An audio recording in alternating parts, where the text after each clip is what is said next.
ठाकुर जी की बाल लीला पर बड़ा विचित्र संदेह करते हैं। हम तुमसे प्रार्थना करें हाथ जोड़कर, भगवान की कथा पर शंका नहीं करना चाहिए, भगवान की परीक्षा नहीं लेनी चाहिए, भगवान की प्रतीक्षा करनी चाहिए।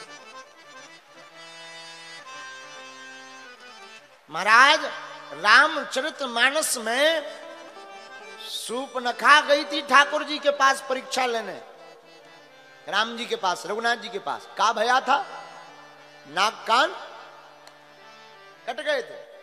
लेकिन उसी रामचरितमानस में हमारी माता परम भक्ति माता सबरी ने हमारे रघुनाथ जी की प्रतीक्षा की, तो राम जी के पास सबरी को जाना नहीं पड़ा, राम जी पूछते पूछते सबरी के घर आए। इसी में एक बात और, भक्त जब भगवान के अधीन हो जाता है तो फिर भक्त को भगवान के पास नहीं जाना पड़ता, भगवान चलकर भगवान के पास, भक्त के पास आते हैं। जटायु जी का प्रसंग, रावण ने पंखों को काट दिया, पंखों को काटने के बाद जटायु भीषण पीड़ा के साथ भूमि पर गिर पड़े। असहनीय शरीर में पीड़ा, असहनीय दर्द और पीड़ा से कहार रहे। लोगों ने, कान भरने वालों ने जटायु जी के कान पे आकर के कहा कि तुम बहुत बेकार आदमी हो। क्यों? अरे क्या मिल गया तुम्हें, रावण से लड़ने की क्या जरूरत थी, रावण आतताई, इतना बड़ा बलवान शत्रु से तुम्हें लड़ने की क्या आवश्यकता थी। अब लो पंख कट गए, दिन भर सीताराम सीताराम सीताराम सीताराम करते रहते थे, अब पंख कट गए, अब कौन है तुम्हारे काम आया? ना तो वो राम जी आए बचाने, और लड़ते ना, पंख ना कटते तो तुम कम से कम अयोध्या उड़ करके चले जाते, भगवान मिल ही जाते, कहीं भी मिलते पर मिल जाते। अब पंख कट गए, अब नहीं जा पाओगे, यहीं पड़े रहो, मरो और जाओगे। जटायु जी ने आंखों में आंसू भर के पता है क्या कहा? जटायु जी बोले ठीक हुआ हमारे पंख कट गए। बोले क्यों?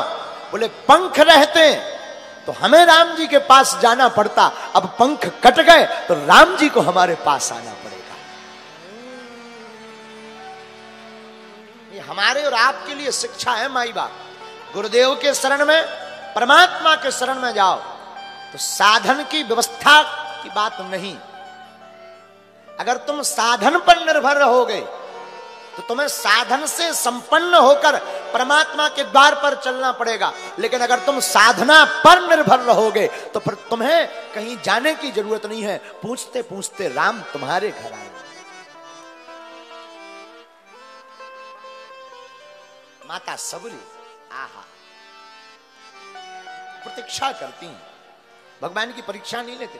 हम लोग ना भगवान की परीक्षा लेते हैं, हे बजरंगबली हमारा ऐसा काम करा दे तब हम आएंगे तुम्हारे द्वार। ठटरी के बने, काम ना करवाएं तो तुम नहीं जाओगे, सिद्धि ना हो नहीं जाओगे, काम की पूर्ति ना हो नहीं जाओगे, ये शर्त है। हमने कल आपको कहा था ना, प्रेम अशर्त होता है, प्रेम में कोई शर्त नहीं, भक्ति में कोई शर्त नहीं, भक्ति का कोई कारण नहीं, भक्ति ही कारण है। प्रेम में कोई कारण नहीं होता, प्रेम स्वयं अपने आप में कारण होता। उसी प्रकार भक्त को भगवान के प्रति किसी कारण से नहीं जुड़ना चाहिए। गोपियों का कोई कारण नहीं है, तत् सुख सुखित्वम,